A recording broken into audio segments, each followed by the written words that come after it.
Okay, good afternoon, everyone. Last class we discussed about closed loop control system, and we just finished our last lecture with the generalized block diagram of a feedback control system or closed loop control system, so to say.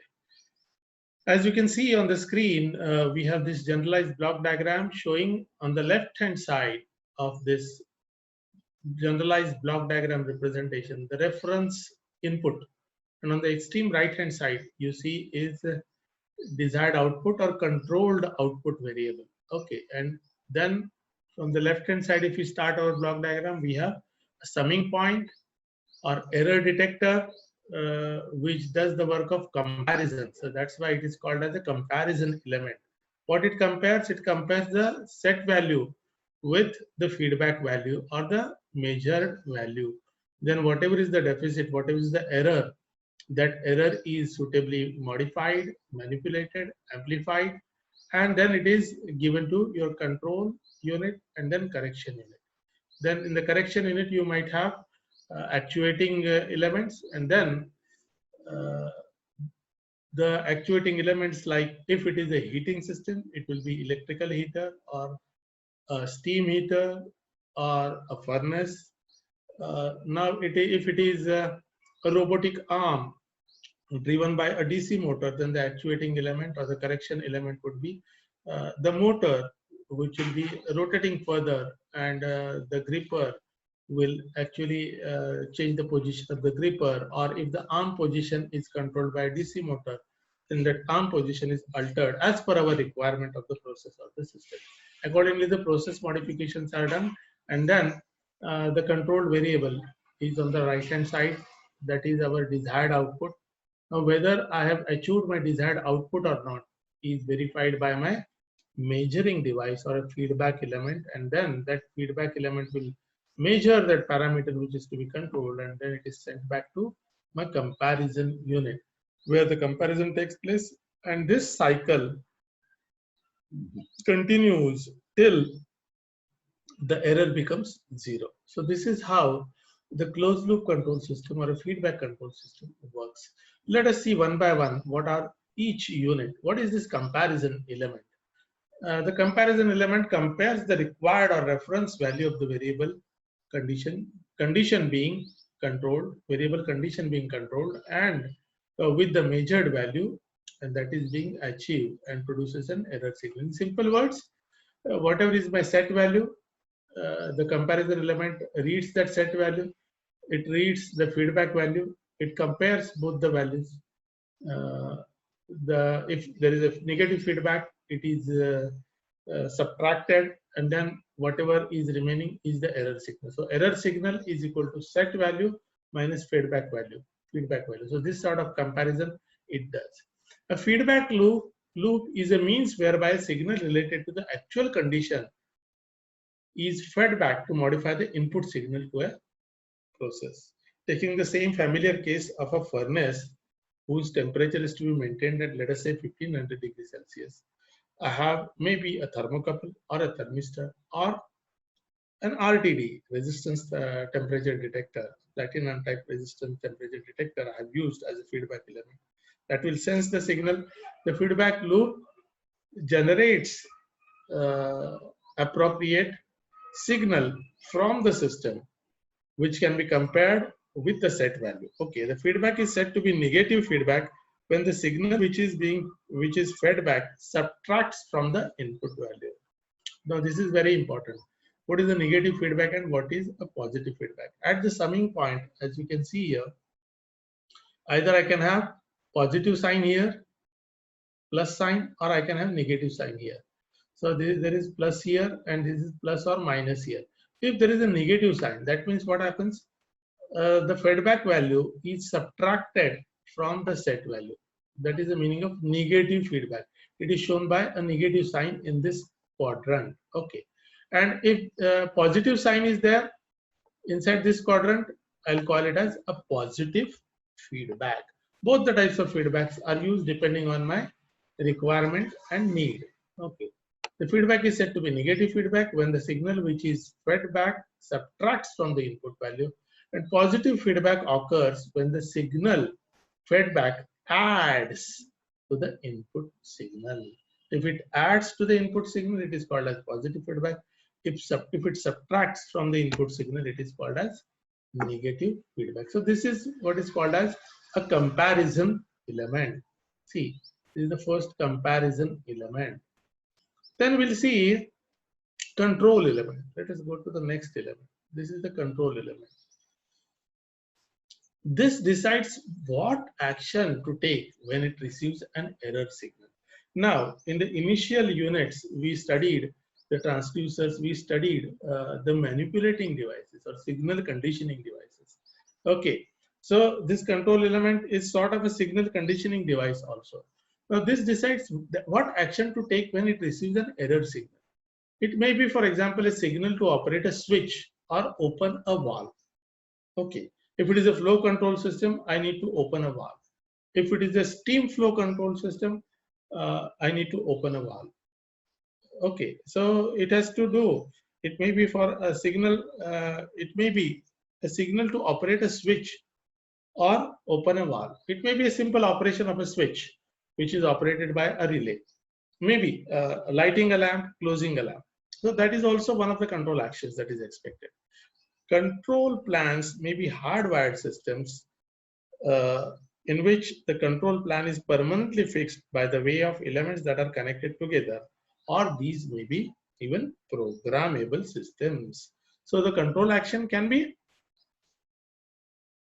instantaneous based on my present requirement. The control action that I want is I want to have the heater output which is proportional to the error.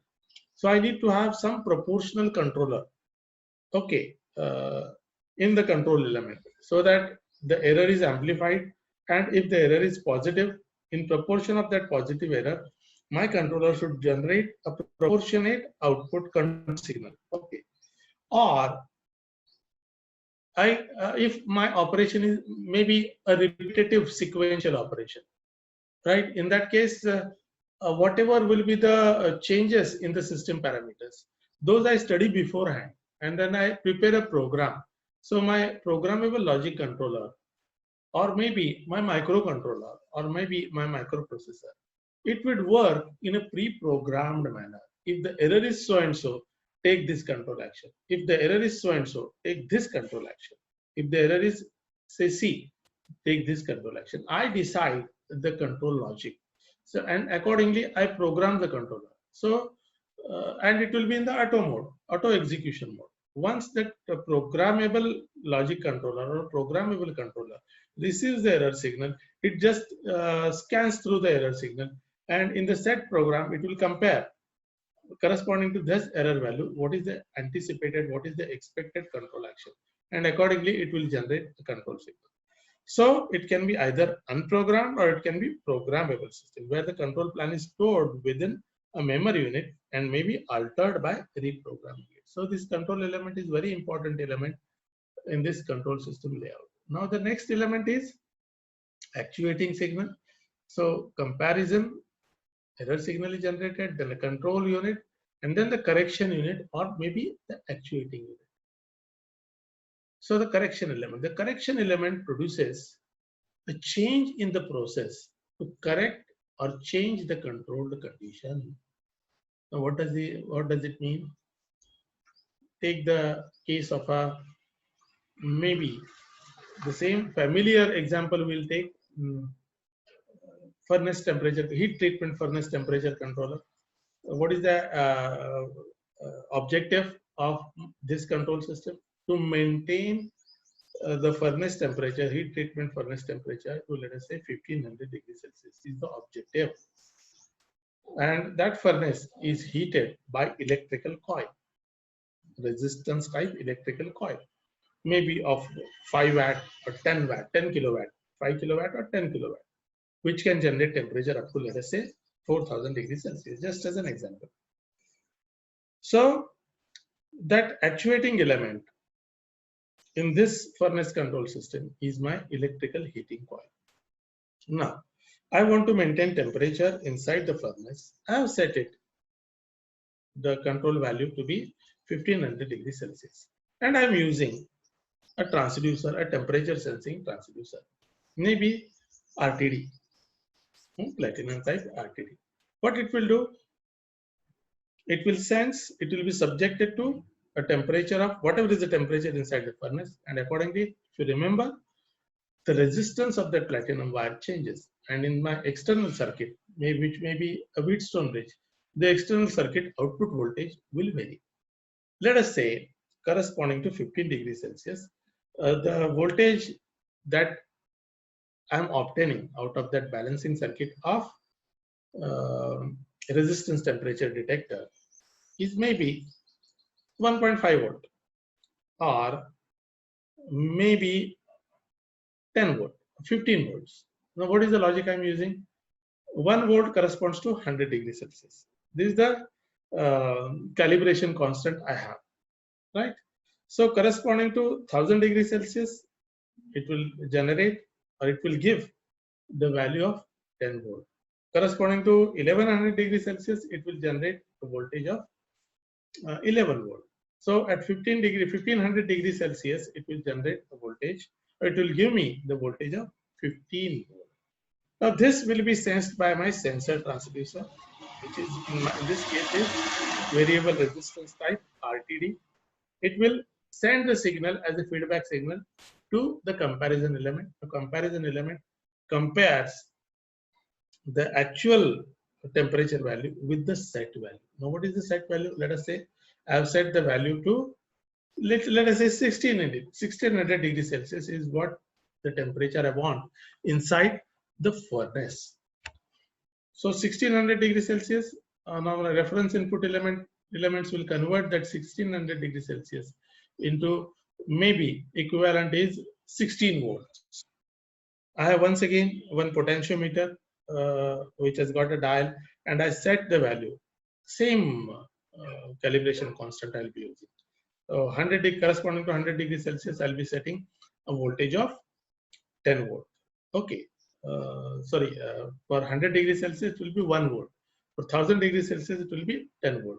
So for 1600 degrees Celsius, it will be 16 volt is the set value of my temperature. Now 16 volt corresponds to 1600 degrees Celsius inside the furnace. Now this set value, is 16 volt, and what is the actual value is 1500 degrees Celsius is the present value of the temperature. So 15 volt, it will be feedback signal will be generated, and that will be compared with my set value of 16 volt. So the error is set value minus feedback value, 16 minus 15, it is 1 volt. So that 1 volt signal will be suitably amplified. So it is plus 1 volt. So I want increase in the temperature. If it is minus, then I want decrease in the temperature. So it is plus 1 volt.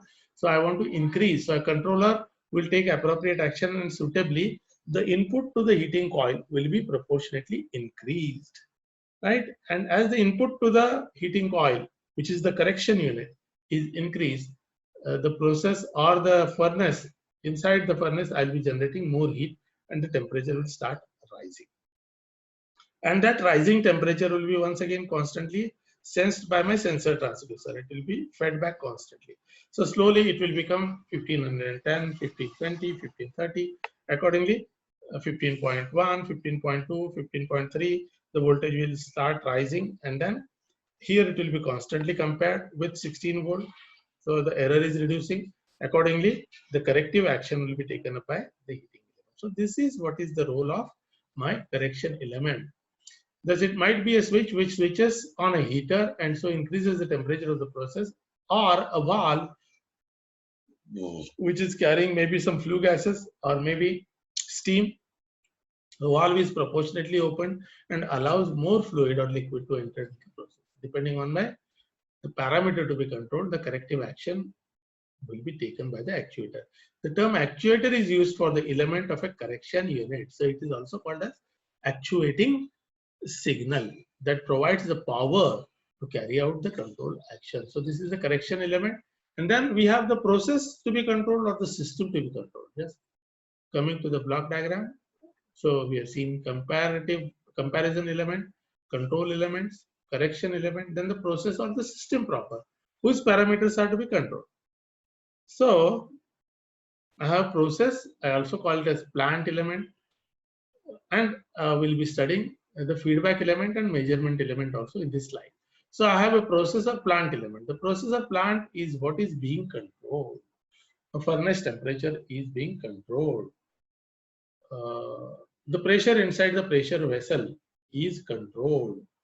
Or robotic system, robotic arm movement, or a robotic gripper movement is a robo is my system or process. And in that robo, I want to control the gripper force, or I want to control the gripper position, right?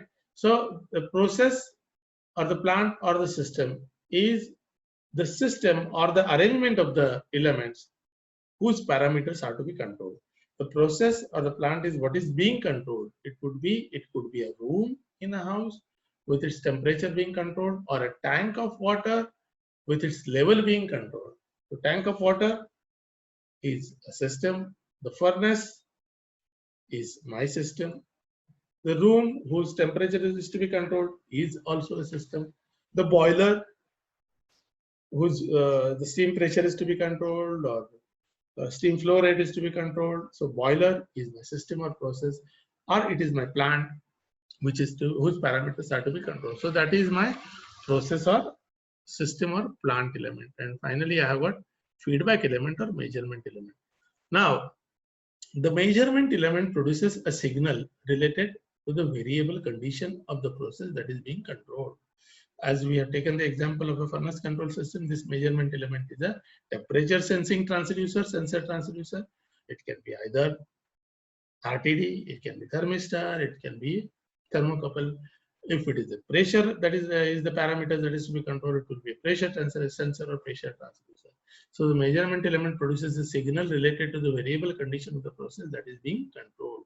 It might be, for example, a switch which is switched on when a particular position is reached, or a thermocouple which gives an EMF related to the temperature. So this is the sensor transducer that is used for measurement of process parameters. So that is my measurement element.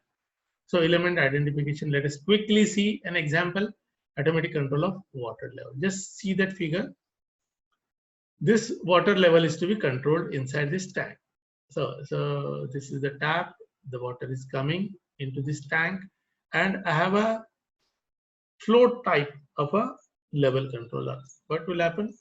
Because of the buoyancy force, as the level increases, this ball will be lifted up and it will close the valve. It is simple construction that is shown here. So I have a pivot. Around this pivot, this will be lifted up and this valve will be closed as the level increases. And as it reaches the desired level, the valve will be totally shut. And as the level falls down, what will happen? As the level of the water, as it is being used for some work, the level will be falling down. As the level falls down, the float will also come down. As the float comes down, the valve will be opened proportionately. And this will be opened till my desired level is obtained. So this is the automatic control of the water level, a simple example. Now in this level control system, let us try to identify what are the functional elements of a closed loop control system. Now, why this is a closed loop control system? Because in this case, my controlled variable is liquid level. Why I'm calling it as closed loop? As the liquid level falls, that will be sensed, and accordingly the corrective action would be taken. So it is a feedback given by this ball, float ball, isn't it? That is giving me feedback, and that is helping in closing or opening of the valve, so that the controlled parameter, that is the liquid level, is constantly monitored and controlled. So this is the automatic control of a water level inside a tank. Now let us try to identify various functional elements in this liquid level control system. Now reference value, the initial setting of the valve. Okay, whatever is the initial setting of the valve, the initial setting, I'll lift the valve. Maybe I want to have this level.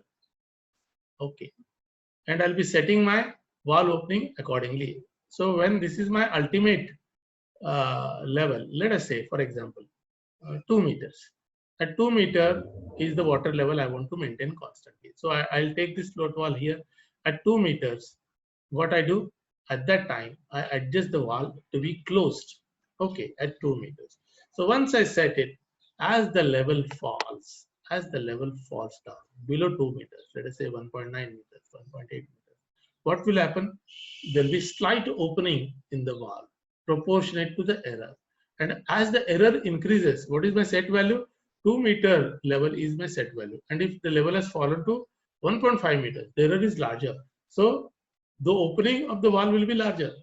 So it's the best example of a proportional control action, isn't it?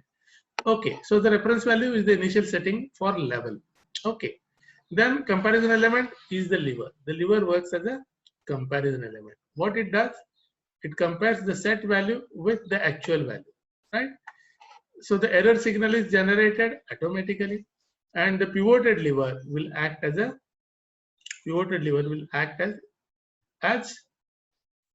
control element. So why it is acting as a control element? Because as the level or the system parameter is changing, it is taking some corrective action, isn't it? Controlling action.